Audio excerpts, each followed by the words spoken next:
Hello viewers, स्वागत है आप लोग का मेरे इस न्यू वीडियो में। जैसा कि आप लोग को थंबनेल देख के पता चल ही गया होगा कि आज का वीडियो का टॉपिक किस पे है। जी हाँ दोस्तों, मैं आप लोग को आज फाइल बेस्ड सिस्टम क्या होता है और उसकी लिमिटेशन क्या होते हैं उस पे बताने वाला हूँ। आप लोग मेरी पिछली वीडियो में जाकर देख सकते हो, वहाँ पे मैंने फाइल बेस्ड सिस्टम और DBMS में क्या डिफरेंस होता है वो बताया था। आज हम चलते हैं फाइल बेस्ड सिस्टम क्या होता है। ठीक है, फाइल बेस्ड सिस्टम क्या होता है? एक ट्रेडिशनल मेथड है, एक ओल्ड सिस्टम है। पहले के ज़माने में हम लोग किसी भी इन्फॉर्मेशन को स्टोर करने के लिए, कोई भी जानकारी को स्टोर करने के लिए फाइल बेस्ड सिस्टम का यूज़ करते थे। अभी भी करते हैं बट कम करते हैं। ठीक है, अभी हम लोग DBMS का ज़्यादा यूज करते हैं। DBMS में कुछ खास फीचर्स होते हैं। क्या क्या फीचर्स होते हैं आप मेरी पिछली वीडियो में जाकर देख सकते हो। इस पर एक डिटेल वीडियो में इस पर बात बनाऊँगा, इस वीडियो के बाद बनाऊँगा। ठीक है, तो अगर आप लोगों को पूछा जाता है कि फाइल बेस्ड सिस्टम क्या है, ये एक ट्रेडिशनल मेथड होता है। ठीक है, जहाँ पे आप कोई भी डेटा या इन्फॉर्मेशन को स्टोर कर सकते हैं। सबसे इसका एक अच्छा एग्जांपल लेता हूँ मैं।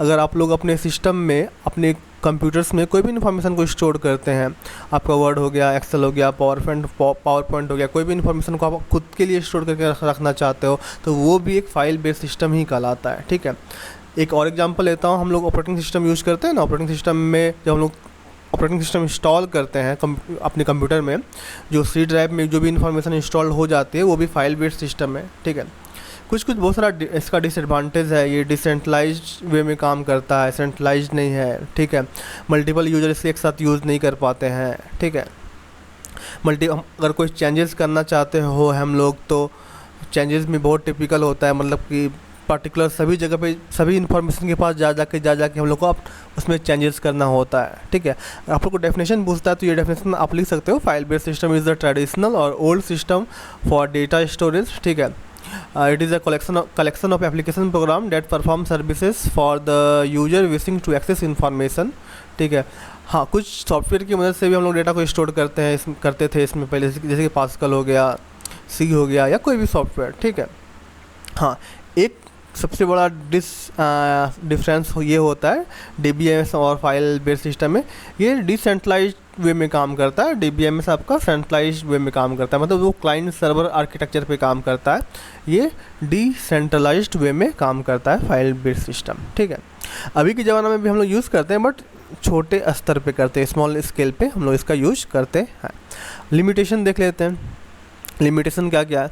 सबसे पहला जो लिमिटेशन मैंने लिखा है वहाँ पे, separation and isolation of data. इसका मतलब ये होता है कि अगर हम लोग को कोई डेटा या इन्फॉर्मेशन को अलग करना है तो बहुत टिपिकल होता था फाइल बेस्ड सिस्टम में। ठीक है, मतलब कि किसी भी डेटा को अलग करना, पार्टिकुलर्स किसी फाइल से, फोल्डर से, ठीक है, आइसोलेट करना बहुत टिपिकल होता था। यही डिफिनेशन यहाँ पे मैंने लिख के रखा हुआ है, आप लोग देख सकते हो। Data separation and isolation is very difficult in the file based system. When the data is stored in separate file, it become difficult to access it.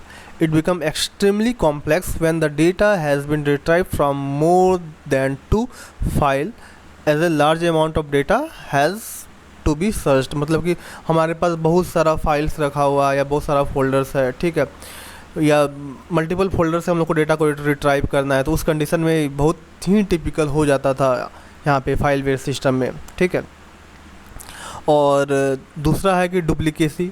ठीक है, डुप्लीकेसी मतलब कि हम लोग, चूँकि वो हम लोग मैनुअल इस पर वर्क करते थे, मैनुअल स्टोर करते थे, तो हम लोग मल्टीपल, एक ही डेटा को हम लोग मल्टीपल जगह पे बना के रख देते थे, तो हमें पता नहीं चलता था कि डेटा में डुप्लीकेसी है क्या नहीं, या मतलब कि वो डेटा कितना बार बन चुका है। ठीक है, सपोज दो टेबल है, दो टेबल पे हम लोग आईडी एक और स्टूडेंट का नाम यूज़ कर रहे हैं, दूसरे में आईडी, स्टूडेंट का नाम और एड्रेस यूज़ कर रहे हैं। ठीक है, तो ऐसा मल्टीपल टेबल अगर हम लोग बना के रखते हैं, ठीक है, तो वहाँ पे डुप्लीकेसी आ जाती थी। कोई सॉफ्टवेयर नहीं था जिससे हम लोग फैच कर सकते थे या कुछ फंक्शन लगा के उसे रिट्राइव कर सकते थे, या कोई भी रिलेशनशिप लगा सकते थे एक टेबल से दूसरे टेबल के बीच में। ठीक है, तो आप लोग सिंपल से अगर आप लोग को पूछेगा ये क्वेश्चन, बस सिंपल लिखना है, डुप्लीकेसी बहुत थी इसमें। ठीक है, पहला तो हो गया आपका separation and isolation of data, बहुत टिपिकल था। डेटा का बार बार डुप्लीकेट हो जाता था। ठीक है, इसको मतलब कि डुप्लीकेसी को हटाने में बहुत मेहनत करनी होती थी हम लोगों को। ठीक है, तीसरा सबसे अच्छा एग्जांपल है इसका, डिमेरिट है, डेटा इनकंसिस्टेंसी। इसका मतलब क्या होता है? मतलब कि डेटा इनकंसिस्टेंट वे में, मतलब कि नहीं होते थे, या मतलब कि आप देख सकते हो the data in A file system can भी बिकम इनकन्सिस्टेंट, मतलब कि कंसिस्टेंट वे में नहीं होते थे, बहुत ही इनकन्सिस्टेंट होते थे। If more than one person modify the data concurrently, अगर हम लोग एक से ज़्यादा पर्सन एक ही साथ डेटा को मॉडिफाई कर रहे हैं तो उस कंडीशन में डेटा कंसिस्टेंट नहीं हो पाता था। एक यूज़र ने डेटा को चेंज कर दिया तो वो दूसरी जगह चेंज नहीं होगा, ठीक है। तो ये भी बहुत बड़ी इसकी डिमेरिट थी, data inconsistency, data consistent way में नहीं रह पाता था, ठीक है। मैं फिर से बता रहा हूँ कि अगर बहुत सारे यूजर्स हैं, ठीक है, बहुत सारे यूजर्स हैं और एक यूजर्स ने किसी पर्टिकुलर जगह पे डेटा में कुछ चेंजेस की, ठीक है, तो उसका जो चेंजेस का जो रिजल्ट होता था वो दूसरे जगह पे रिफ्लेक्ट नहीं करता था, दूसरे टेबल पे रिफ्लेक्ट नहीं करता था। तो वहाँ पे क्या होती थी, डेटा इनकन्सिस्टेंट हो जाती थी, मतलब कि मल्टीपल जगह पे एक ही डेटा दिखेगी या एक एक्यूरेट डेटा एब्स्ट्रैक्ट फॉर्म में नहीं दिखेगा आपको, ठीक है। तो चौथा सबसे ख़राब इसका लिमिटेशन है मतलब था साइज़ का लिमिटेशन, ठीक है। ये साइज़ बहुत ज़्यादा बड़ी इसकी नहीं हो पाती थी, चूँकि ये डिसेंट्रलाइज्ड वे में काम करता था तो साइज़ तो लिमिटेड ही रहेगी ना, ठीक है। DBMS क्या होता है, सेंट्रलाइज वे में काम करता है। एक सर्वर होते हैं, सर्वर पे डेटा स्टोर होती है, हम लोग बड़ा सर्वर की साइज़ जब चाहें इंक्रीज़ भी कर सकते हैं, घटा भी सकते हैं, बढ़ा भी सकते हैं। तो साइज़ लिमिटेशन भी इसकी एक बहुत बड़ी डिमेरिट थी। जो मेन डिमेरिट है इसकी डेटा सिक्योरिटी, ठीक है, डेटा सिक्योर नहीं होता था फाइल बेस्ड सिस्टम का, ठीक है, मतलब कि ईजिली कोई भी उसे एक्सेस कर सकता था, उसे क्रैक कर सकता था, तोड़ सकता था, ठीक है।